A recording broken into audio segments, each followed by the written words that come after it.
তাআলা আনহার কাছে তিনজন সাহাবা যায় বললেন যে আম্মা জান, নবীর কিছু ঘটনা আমাদেরকে শোনান, আমরা শুইনা সেই মোতাবেক আমল করব। তো আম্মা জান রাসূল পাক সাল্লাল্লাহু আলাইহি ওয়াসাল্লামের বেশ কিছু জীবনী বললেন, রাসূলের আমল বললেন। তিনজন সাহাবা সিদ্ধান্ত নিলেন, আরে নবী এত আমল করে, আমাদের জন্য এত কষ্ট করছে, আজকে আমরা সিদ্ধান্ত নিলাম। একজন সাহাবা বলছেন যে আমি দোনো ঈদের দিন বাদে পুরা বছর দিনের বেলায় খাবো না, রোজা রাখবো, রোজা 12 মাস থাকবো রোজা, এই আমল করবো। আরেকজন বলছে যে আমি রাত্রে বেলা ঘুমাবো না, সারা রাত নামাজ করবো, ইবাদত করবো। আরেকজন বলছে আমি বিয়া শাদী করবো না, পুরা জীবন ধরেই আপন ইবাদত করবো। তিনজন চলে গেছে। আল্লাহর নবী যখন আসলেন, আম্মা জান বলছে তিনজন লোক আসছিল, আপনার ব্যাপারে জানতে চাইল। আমি যতটুকু পারছি বলছি। তারা তিনজন এই সিদ্ধান্ত নিয়ে চলে গেছে। নবী আলাইহিস সালাতু ওয়াস সালাম ক্লান্ত হয়ে আসছে। উনি কিন্তু এই কথা শুনা আরাম করেন না, তাড়াতাড়ি দৌড় দিয়া বলছে ওই তিনজন কোথায়, দৌড় দিয়া তিনজনের বসছে, ধইরা নিয়ে আসছে।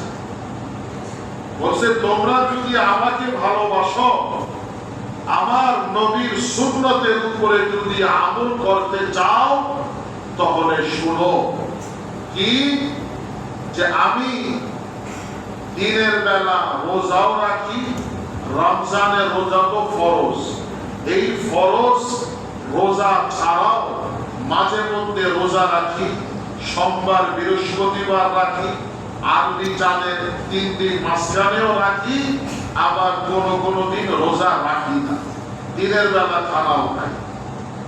ওই যে বলছে 12 মাস রোজা থাকবো না, এইটা সুন্নত তরিকা না। আরেকজনকে বলছে যে আমি রাত্রের বেলা তাহাজ্জুদ করি, জিকির করি, আবার ঘুমাইও। আপনার ঘুমটা যদি সুন্নত তরিকা মোতাবেক ঘুম হয়, আপনি যদি শোয়ার আগে ওযু করেন, 2 রাকাত নামাজ পড়েন, ডান দিকে মানে কি বলে, হ্যাঁ, ডান কাতে ঘুমান, ডান কাতে যদি আপনি ঘুমান, ঘুমের দোয়া পড়লেন, আল্লাহুম্মা বিসমিকা আমুতু ওয়া আহইয়া, দুরূদ শরীফ পড়লেন, সারাটা রাত ঘুম দিলেন, ফজরের আজানে চোখ খুলল। নবী আলাইহিস সালাতু ওয়াস সালাম বলেন, সারা রাত তাহাজ্জুদ ইবাদত করলে যে সওয়াব, আল্লাহ পাক তোমার আমলনামাতে ওই সওয়াব দান করেন। আল্লাহর নবী বললেন যে আমি রাত্রে বেলা তাহাজ্জুদ করি, আবার ঘুমাই না। তুমি যে ঘুম কামাই দিয়া সারা রাত তাহাজ্জুদ করবা, তোমার শরীর খারাপ করবা, পরে তুমি তাহাজ্জুদের দোষ দিবা যে তাহাজ্জুদ করার কারণে আমি অসুস্থ হয়ে গেছি। না, এটা আমার আল্লাহর বিধান। বুঝতে পারছেন? হ্যাঁ। এখন বলবেন যে হুজুর, আল্লাহ যে আমাকে বিধান দিছে, ওই বিধান মানলে তো আমরা চলতে পারি না। এটা একটা ধাহা, মিথ্যা কথা, শয়তানের ধোঁকা।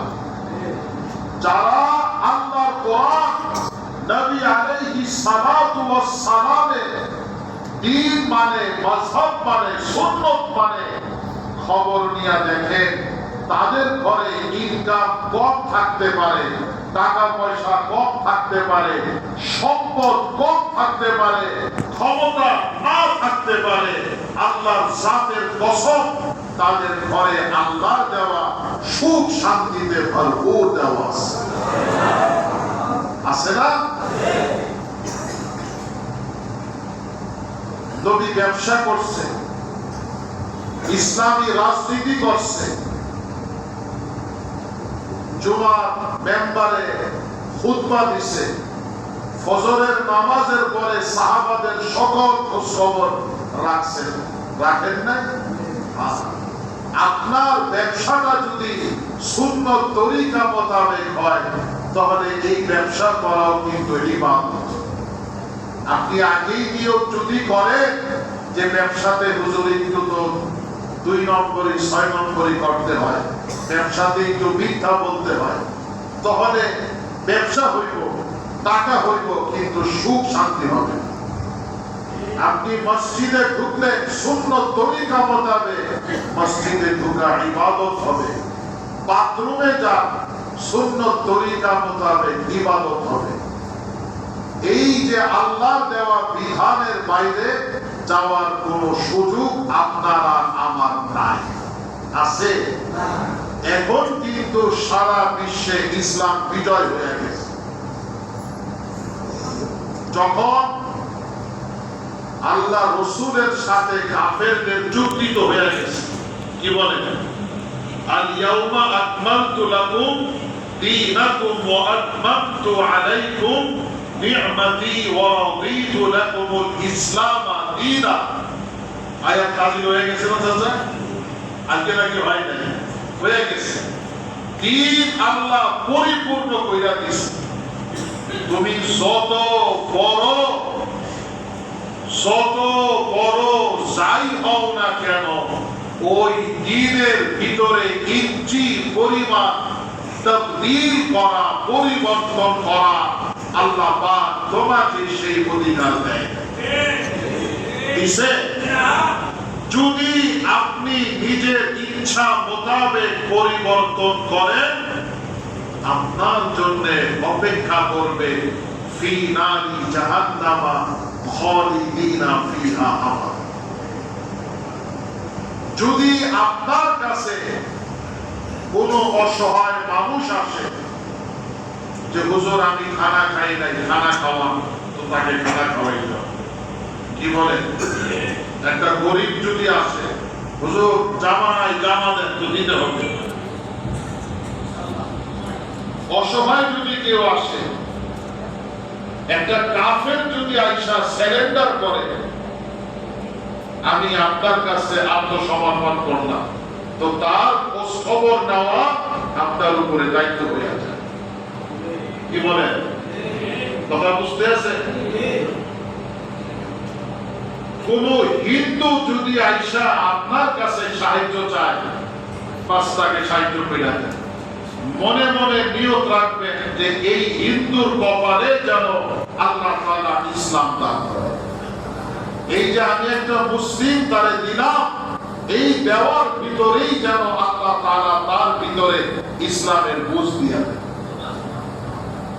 এর চেয়ে বেশি কিছু না। আমাদের দেশে বর্তমান হিন্দুদের পূজা শেষ না নাকি? শেষ হয়ে গেছে। এই আমার এই বাহাদুরপুর এলাকাতে অনেক হিন্দু লোক আছে, গরিব। তারা আইসা আমার দাদার বাবার কাছে বলছে, হুজুর থাকার জায়গা নেই, খাওয়ার জায়গা নেই। পীর বাদশাহ মিয়া রহমাতুল্লাহ তাআলা আলাইহি ওনার নিজস্ব জমি হিন্দুদেরকে দিয়ে দিচ্ছে, নাও তোমরা থাকো, তোমরা তোমাদের কাজ করো, কি বলেন? সব লাইনে তারা কাজ করতেছে।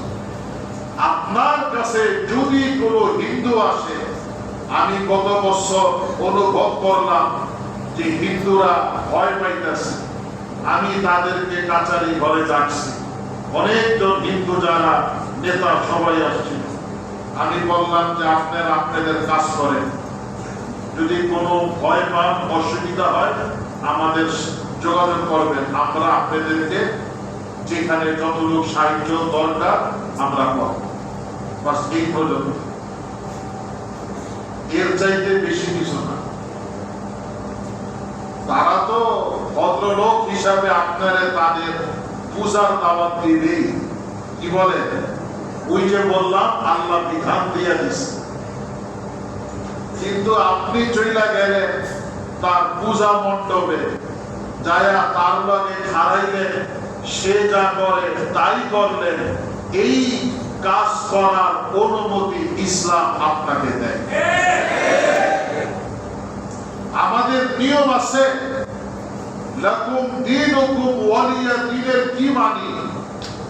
হিন্দু যেরকম ভাবে গরুর গোশত খাইতে পারবে না, খায় না, ঠিক তদ্রূপ ভাবে কোন মুসলমানের জন্য সুরের গোশত খাওয়া যায়। কি বলে? আল্লাহ না করুন, আল্লাহ না করুন, আল্লাহ না করুন। 2 দিন পরে বলবেন যে হুজুর হিন্দু ভাই সুরের গোশত দিছে, হুজুর আয় বিসমিল্লাহি আলা ওয়া বারাকাতিল্লাহ কইরা খাওয়া শুরু করুন।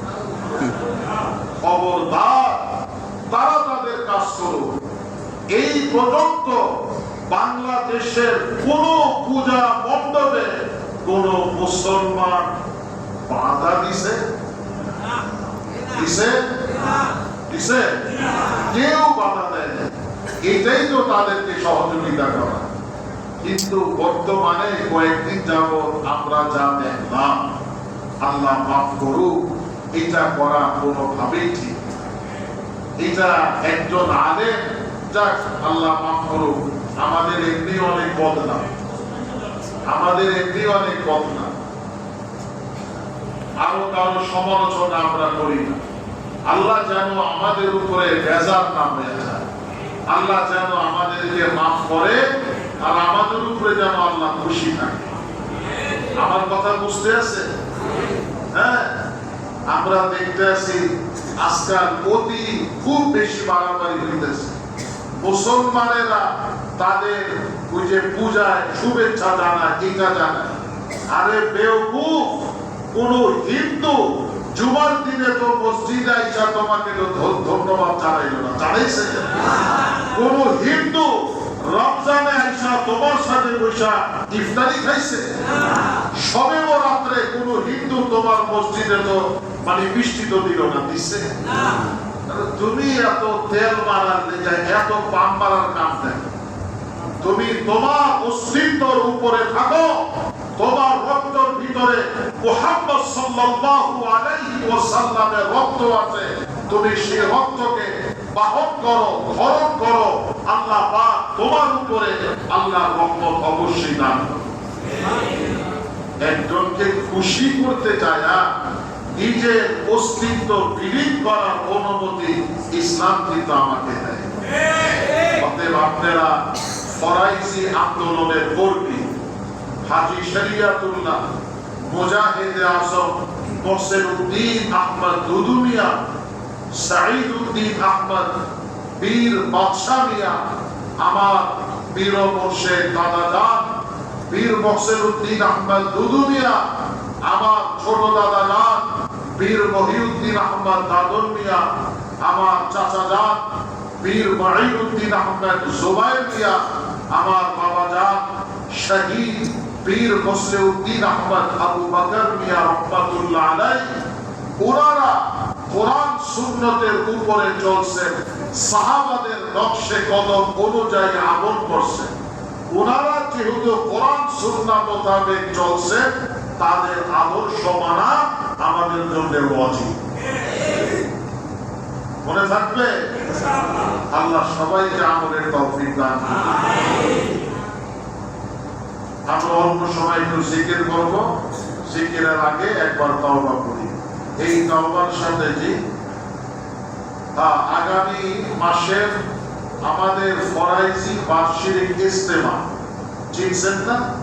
এটা তো মাসিক ইজতেমা। আর আগামী মাসের প্রথম শুক্রবার 7ই নভেম্বর যে ইজতেমাটা হবে সেটার নাম হইল ফরাইজি বার্ষিক ইজতেমা। সেটা কওমি মাদ্রাসা সামনের মাঠে যে ময়দান, সেখানে অনুষ্ঠিত হবে ইনশাআল্লাহ।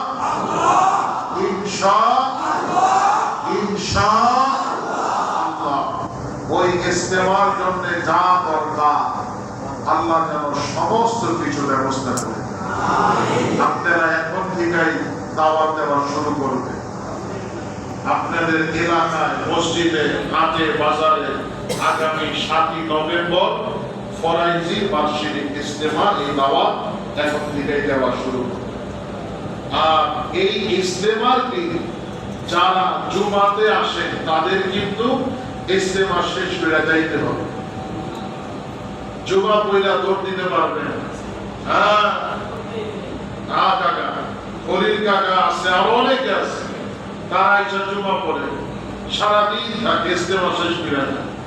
আজকে আমার কাছে কয়েকজন অনুমতি নিয়ে গেছে অসুস্থ, সেটা ভিন্ন কথা, কিন্তু যদি জমা পড়ে তাহলে ইস্তেমা শেষ করে যায়।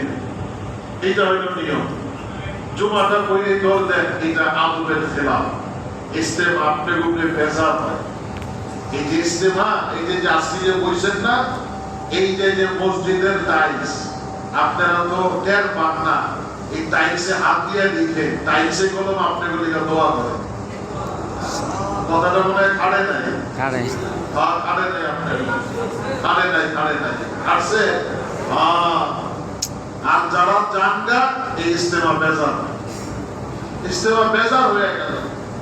অতএব এটা ওই দিন আপনি নিয়ত করবেন, প্রতি ইংরেজি মাসের প্রথম শুক্রবার বাহাদুর করে আপনারা মাসিক ইস্তেমাতে নিয়মিত আসবেন।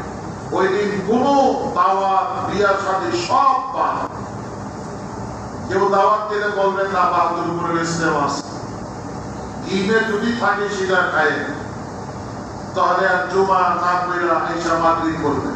তো জুমা যদি পড়ে আসর মাগরিব ঈশা শেষ হয়ে যায়, পারবেন না? পারবেন তো ইনশাআল্লাহ। আপনি যদি মাসিক ইস্তেমাকে একটু সময় দেন, একটু জিকিরের মজলিসে বসেন, সূরা কিরাতের মশকে যদি বসেন, তাহলে আল্লাহ কিন্তু আপনাকে সময় দিন। হাত তুইলা দোয়া করার দরকার নাই। আল্লাহ অন্তরের সব খবর জানে, কে কি চায়, কার কি উদ্দেশ্য মাকসাদ, আল্লাহ তাআলা সেটা চাওয়ার আগে কিন্তু পূরণ করে দেন। শর্তটা হইল আগে আপনি আল্লাহর দিকে একটু বাড়েন। আরে হুইয়া হুইয়া কইবেন, ওইটা হইব কি কর, আল্লাহর দিকে এক বিগত আগে আপনার বাড়তে হইব, তারপরে 10টা বিগত আল্লাহর রহমত নাই। শর্ত কর্ম আল্লাহ লাগাই দিছে। আপনি বলবেন যে না আল্লাহ আমি হুইয়া থাকলাম, আপনার রহমত দেন। আল্লাহ কিন্তু বান্দা এটা তো আমি বলি নাই, তুই আমার দিকে এক হাত পা, রহমত 10 হাত পা। মনে থাকবে ইনশাআল্লাহ। আল্লাহ সবাইকে আমলের তৌফিক দান করুন। আপনারা এই ইজতেমাকে আরো গুরুত্ব দিবেন। এই যে আমাদের মাতবারায় আমাদের মুরব্বীরা ঘুমায় আছে, কি বলেন ঠিক না? হ্যাঁ, সবাই আসবেন, ওনাদের মাতবারা জিয়ারত করবেন। মাতবারা হইল কবর, ঠিক না? আর কেবলার দিকে মুখ ফিরানো না, মনে থাকবো, মনে থাকবো। কবর থেকে মাটি নেওয়া এবং মহিলাদের কবরে আসা এটা সম্পূর্ণ নিষেধ। অনেকে মনে করেন যে হুজুর এটা তো যার তার কবর না, পীর আউলিয়ার কবর, এইখানকার মাটি গেলে মনে হয় অনেক সওয়াব হবে, এখানে মহিলারা আসলে মনে হয় অনেক সওয়াব হবে।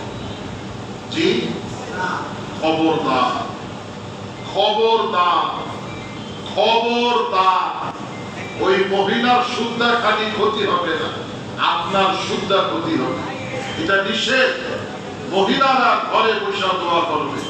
আল্লাহ বাহাদুরপুর আস্তানার মরহুম হুজুরেরা যারা মারা গেছে, আপনি সবাইকে জান্নাত নসিব করে দেন।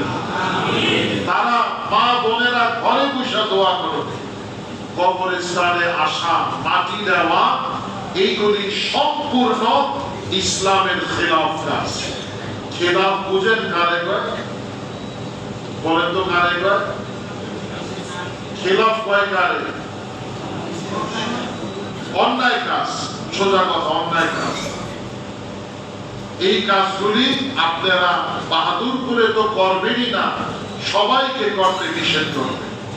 মনে থাকবো, বাহাদুর করে আসবেন, আপনারা কবর জিয়ারত কইরা কিবলামুখী হইয়া আল্লাহর কাছে দোয়া করবেন। এটা হইল রাসূলের পাকের তরিকা।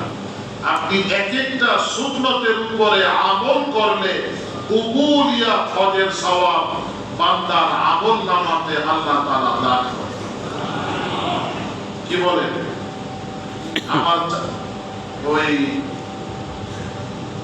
আল্লাহু আকবার, আপনারা সুন্নত যেটা শিখেন, আপনি আজকে একটা সুন্নত শিখছেন এটারই ঘরে। মিসালকে দরকার আমি সব ইজতেমা মাহফিলে বলি যে আপনি যখন ঘরে ঢুকবেন, ঘরে ঢোকার আগে বিসমিল্লাহির রহমানির রহিম আসসালামু আলাইকুম দিয়া ঘরে ঢুকবেন। যেই ঘরে বিসমিল্লাহর উপরে আমল হয়, যেই ঘরে সালামের উপরে আমল হয়, এই সালামের বদৌলতে আল্লাহ তাআলা ওই ঘরের সকল বালা মুসিবত পরেশানি বিপদ আপদ আল্লাহ দূর করে দেন। ঘরে কোনো সময় বিসমিল্লাহ ছাড়া সালাম ছাড়া ঢুকবেন না। ঘর থেকে যখন বের হবেন তখনও বলবেন বিসমিল্লাহির রহমানির রহিম লা হাওলা ওয়ালা কুওয়াতা ইল্লা বিল্লাহিল আলিয়্যিল আযীম। আস্তে বলবেন না, জোরে বলবেন। মনে থাকবো? জোরে বলবেন। দোকানে যান, অফিসে যান, ঢোকার আগে আবার বিসমিল্লাহির রহমানির রহিম। যখন যার সাথে দেখা হয় সালাম দিবেন। সালাম দিলে আপনার সম্মান আল্লাহর কাছে বাড়ে। আমরা অনেকে মনে করি আমি তো বেড়া মানুষ, আমি সালাম দিলে তো আমার ইজ্জত থাকবে। এটা শয়তানের ধোঁকা। নবী আলাইহিস সালাতু ওয়াস সালাম সাহাবা আজমাইন আগে আগে সালাম দিয়ে। সর্বশেষ আপনাদের এই আস্তানা, আপনাদের এই বাহাদুরপুর কওমি মাদ্রাসার জন্য আপনারা সব সময় আল্লাহর কাছে অনেক দোয়া করেন। যখনই আল্লাহর কাছে হাত তুলে এই বাহাদুরপুর আস্তানা, বাহাদুরপুর কওমি মাদ্রাসার জন্য আল্লাহর কাছে দোয়া করেন। মনে থাকবো? জি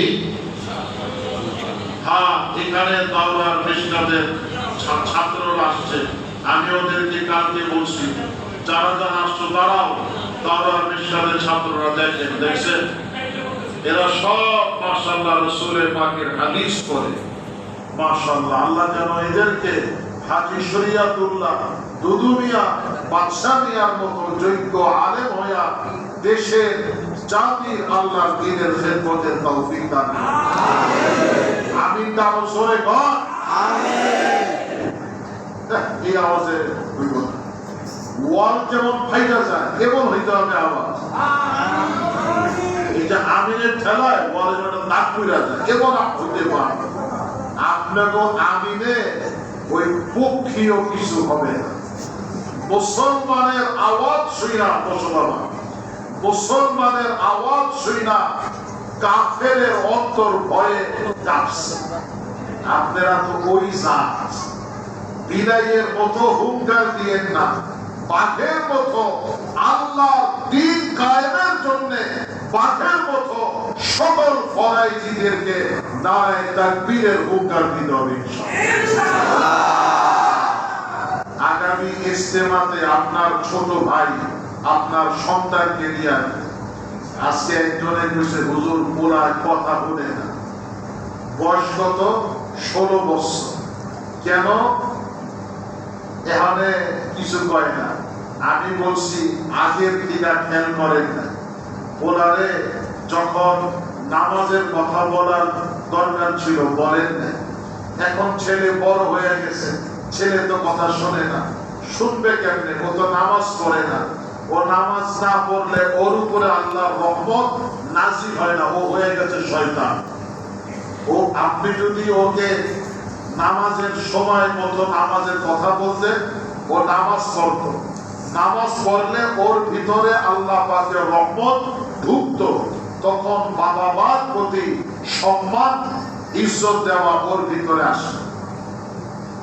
হুজুর আমি শুনছি আপনার কাছে আসলে কাজ হয়। আমি বলছি ভুল কথা শুনছি, এটা যে বলছে এটা সম্পূর্ণ ভুল কথা বলছে। এই আজেরা তেল পাম্পাইরা আমার আর নষ্ট করে। আমি বলছি আপনি আল্লাহর কাছে যান। আল্লাহর কাছে যান মানে কি? মসজিদে ঢুকে নামাজ পড়েন, এই তো। নাহনু আকরাবু ইলাইহি মিন হাবলিল ওয়ারিদ।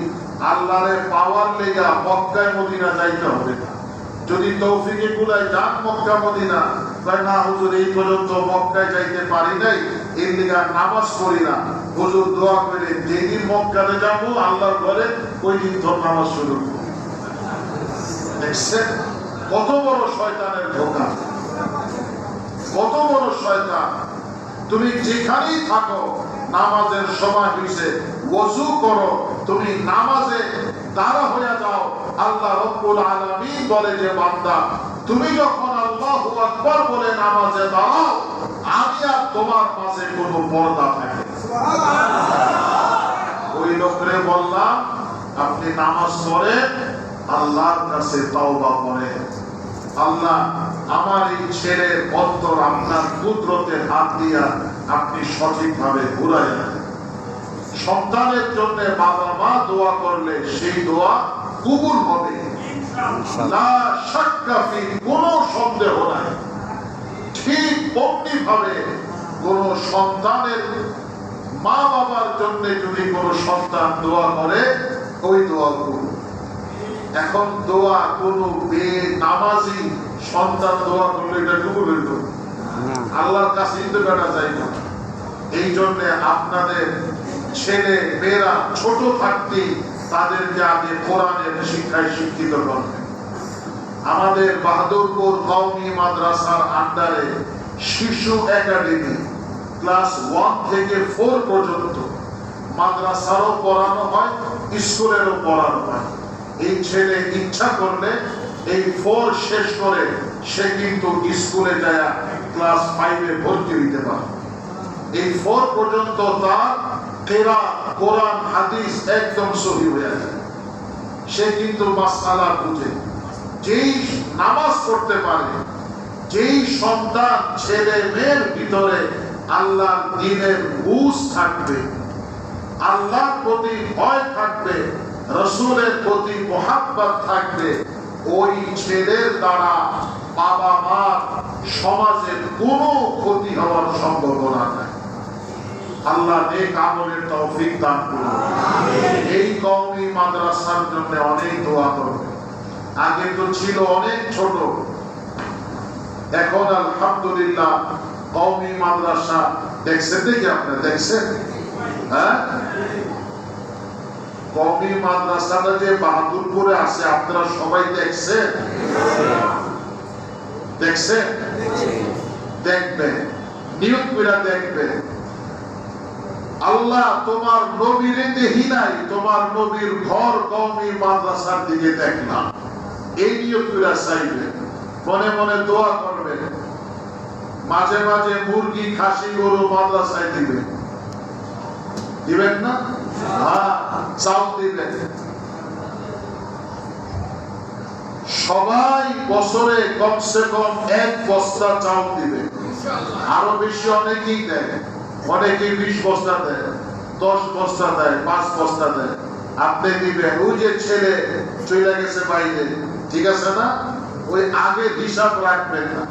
20 টাকা করে একেবারে মুস্তাইতে মুস্তাইতে হুজুরের হাতে দিবেন, না না, ওই যুগে হন নাই, এ আবার চাইল না। আমি তো মাহফিলে ঘোষণা দিয়ে দিই, অল্প টাকার নোট আর দেওয়া যাবে না। ইতালির জন্য যারা দোয়া চাও ওই দেশি টাকা দিবা, যারা সৌদির লেগা দোয়া চাও ওই দেশি টাকা দিবা। এ বাবা এইগুলি আবার কোনো মাকে দিয়ে না ফেসবুক আর দিলে দেওয়ার অসুবিধা নেই। যত জন্য দোয়া করে পাঠাইছি সব জায়গা পৌঁছে গেছে, আলহামদুলিল্লাহ আলহামদুলিল্লাহ। এই যে আজকে 2 জন বলছে যে হুজুর গত মাসে দোয়া চাইয়া গেছিলাম, কাম হয়ে গেছে। আমি অন্য কাম হয় নাই, অন্য কাম হয় নাই। দোয়া যে করছি দোয়ারই দিবেন না, ওইটা দেওয়ার পরেছে না কাম হইব। কি কম? সবাই যারা এই যে বাইরের যত পোলাপান আছে আমি সপ্তাহে কইছি, তোরা সহি সালামতে যা, দেনা পাওনা পরিশোধ কর। তারপরে 6 মাস পরে, 1 বছর পরে, 2 বছর পরে কওমি মাদ্রাসার জন্য 1 লক্ষ টাকা দিতে। আমাদের মাদ্রাসা আরো বড় হবে। এই ছাত্ররা এরা যে সুন্দর আরবিতে বক্তব্য দিতে পারে, গত কয়েকদিন আগে এরা কওমি মাদ্রাসার সামনে জাতীয় সিরাত প্রতিযোগিতা অনুষ্ঠান করছে। আলহামদুলিল্লাহি রাব্বিল আলামিন। আপনাদের দোয়া কিন্তু আল্লাহর কাছে কবুল হয়ে গেছে। প্রত্যেকটা ছাত্র মাশাআল্লাহ ভালো, খুব ভালো। এদের জন্য আমাদের মুরব্বীরা দোয়া করছে, আপনারাও দোয়া করবেন। কওমি মাদ্রাসা যেন আগামীতে আরো বড় হয়, আরো ছাত্র হয়। বাহাদুরপুর আস্তানাকে যেন আল্লাহ কবুল করেন, ফরাইজি আন্দোলনকে যেন আল্লাহ কবুল করেন। সকলের কাছে এই দোয়া চাই।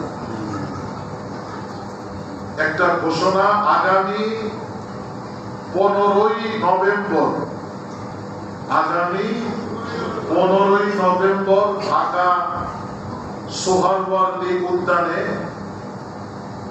খতমে নবুয়তের মহাসমাবেশ। 15ই নভেম্বর রোজ শনিবার সকাল 9টায় ইনশাআল্লাহ আমরাও যাব। শিবচরের থেকে রাসূল পাক সাল্লাল্লাহু আলাইহি ওয়াসাল্লামের খতমে নবুয়তের এই সমাবেশে যেন আমরা সক্রিয়ভাবে শিবচর থেকে হাজার হাজার মুসলমান ভাইরা চাইতে পারি। আপনারা দোয়া করবেন, সাহায্য সহযোগিতা সবকিছু করবেন না? এটা মনে থাকবো তো।